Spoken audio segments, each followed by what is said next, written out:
AP రాజకీయాల్లో మంచు family హీరోల కామెంట్స్ రీసౌండ్ ఇస్తున్నాయి. మోహన్ బాబుతో పాటు కొడుకు మంచు మనోజ్ చేసిన రాజకీయ ప్రసంగాలు చర్చనీయాంశంగా మారాయి. గత ఎన్నికల్లో వైసీపీకి ఓపెన్ గా సపోర్ట్ చేసిన మోహన్ బాబు ఫ్యామిలీ ఇప్పుడు యూటర్న్ తీసుకుని టీడీపీ కూటమికి జై కొడుతూ ఉండటం హాట్ టాపిక్ గా మారింది. దేశ భవిష్యత్తును దృష్టిలో పెట్టుకుని మోదీకి ఓటెయ్యాలని మోహన్ బాబు పిలుపునిస్తే సొంత కుటుంబాన్ని ఆదరించలేని వారికి ఓటెలా వేస్తారంటూ మనోజ్ వైసీపీ అధినేతని పరోక్షంగా టార్గెట్ చేశారు. దీంతో ఈసారి మంచు ఫ్యామిలీ పొలిటికల్ స్టాండ్ మారినట్లే కనిపిస్తోంది.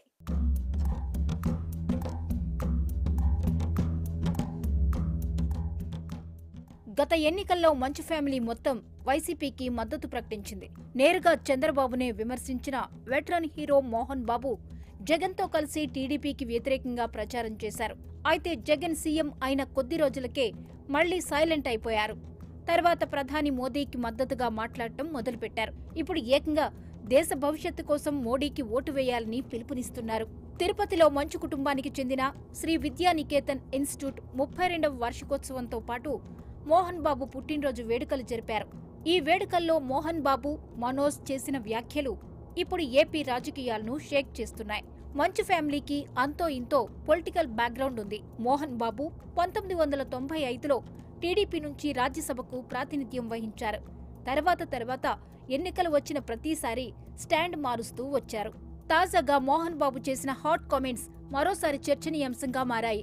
గత ఎన్నికల్లో వైసీపీకి అనుకూలంగా బహిరంగంగా పనిచేసిన మంచు ఫ్యామిలీ ఈసారి రివర్స్ గేర్లో టీడీపీ కూటమికి అనుకూలంగా మాట్లాడుతుండడం రాజకీయ ప్రయోజనాల కోసమే అంటున్నారు.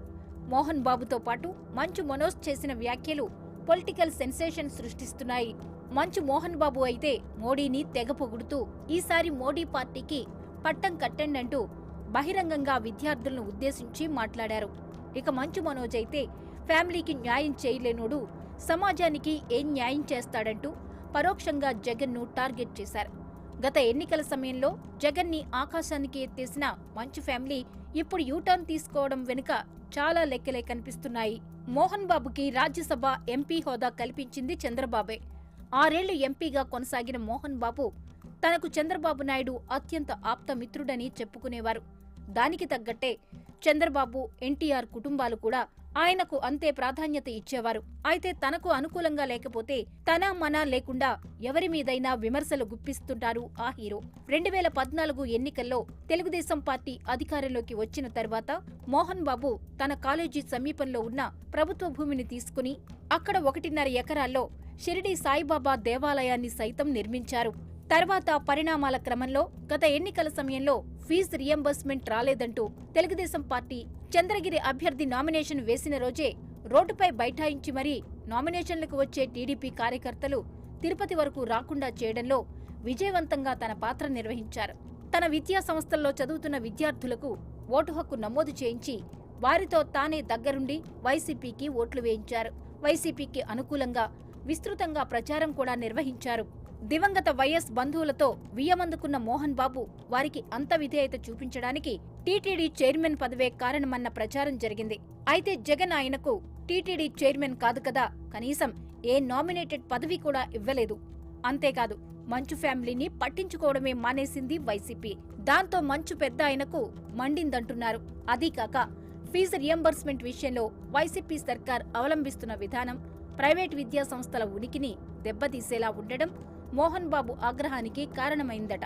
నవరత్నాల పేరుతో ప్రభుత్వం విద్యార్థులు తల్లిదండ్రుల అకౌంట్లలో జమ చేస్తుండటంతో కళాశాలల యాజమాన్యాలు తీవ్ర ఆర్థిక సంక్షోభంలో కూరుకుపోయాయట. రాష్ట్ర వ్యాప్తంగా అనేక విద్యా సంస్థలు మూతపడ్డ తరుణంలో మోహన్ బాబు కూడా ఫైనాన్షియల్ గా ఇబ్బంది పడినట్లు సమాచారం. ఇలాంటి నేపథ్యంలో తనకు రాజకీయ ప్రాధాన్యత ఇవ్వకపోవడం, ప్రైవేట్ విద్యా సంస్థల ఉనికి దెబ్బతినే విధంగా ప్రభుత్వ విధానాలు ఉండడంతో మోహన్ బాబు తీవ్ర అసంతృప్తితో కనిపిస్తున్నారు. ఇలాంటి పరిస్థితుల్లోనే ప్రధాని మోదీని 1-2 సార్లు మోహన్ బాబు కలిసి వచ్చారు. గత సంక్రాంతి నాడు మోదీ విధానాలు బెస్ట్ అంటూ మీడియా ముందు భజన చేశారు. తాజాగా తన జన్మదిన వేడుకల్లో ఇదే విషయాన్ని చెప్పడమే కాకుండా బీజేపీకి మద్దతివ్వాలంటూ బహిరంగంగా వేలాది మంది విద్యార్థులు ఉన్న సమావేశంలో సందేశమిచ్చారు. టీడీపీ జనసేనలతో కలిసి పోటీ చేస్తున్న బీజేపీకి అనుకూలంగా ఆయన మాట్లాడడం తిరిగి చంద్రబాబుకి దగ్గరవ్వడానికే అంటున్నారు. ఆయనతో పాటు కొడుకు మంచు మనోజ్ కుటుంబానికి న్యాయం చేయలేనివాడు సమాజానికి ఏం చేస్తాడు అంటూ జగన్ ని పరోక్షంగా టార్గెట్ చేయడం ప్రాధాన్యత సంతరించుకుంది.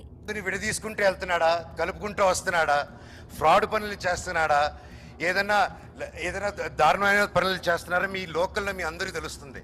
మీరు అనలైజ్ చేయండి, కరెక్ట్ లీడర్ని చూడండి, 10 మందిని కలుపుకొని వెళ్ళే లీడర్ని వెతుక్కోండి. వాళ్ళ ఫ్యామిలీకే హెల్ప్ చేయని వాళ్ళు, వాళ్ళ చుట్టుపక్కల వాళ్ళకి హెల్ప్ చేయని వాళ్ళు మీకే హెల్ప్ చేస్తారు. అది గుర్తుపెట్టుకొని కరెక్ట్గా చూస్ చేసుకొని మీకు మీ ఏరియాలో ఉన్న పేదవాళ్ళకి ఏ లీడర్ వస్తే సపోర్ట్ అవుతుందో అనలైజ్ చేసి కరెక్ట్గా ఓటేయండి. కష్టాల్లో ఉండి డబ్బు ఎక్కువ ఇచ్చేవాళ్ళు ఇస్తే నేను వద్దని నేను చెప్పను, కానీ ఆ డబ్బు ఇచ్చాడు కదా ఓటేయకండి. డబ్బు తీస్తే థ్యాంక్ యూ బ్రదర్ అని చెప్పండి. ఇప్పటికే మంచు మనోజ్ భూమా కుటుంబంలో సభ్యుడయ్యారు. వదిన అఖిలప్రియ ఆళ్లగడ్డ నుంచి టీడీపీ అభ్యర్థిగా పోటీలో ఉండడంతో ఆయన జగన్ కు వ్యతిరేకంగా తయారయ్యారన్న అభిప్రాయం వ్యక్తమవుతోంది. మొత్తం మీద ఎలక్షన్స్ టైంలో మంచు ఫ్యామిలీ పొలిటికల్ హడావిడి స్పెషల్ అట్రాక్షన్ గా మారింది.